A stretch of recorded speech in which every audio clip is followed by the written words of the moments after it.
How to leave incognito mode in Google Chrome on iPhone.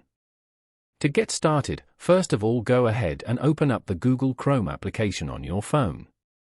Google Chrome is a fast, secure, and user-friendly web browser developed by Google.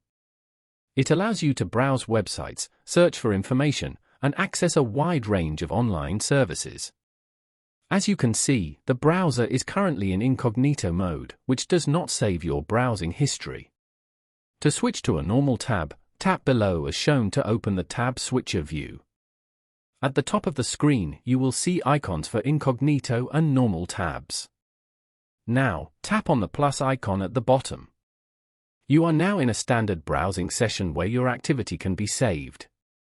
Following these steps, you can easily leave incognito mode in Google Chrome on an iPhone. Thank you for watching. Please leave a like if this tutorial helped you, or leave a comment below if you have any questions related to the video.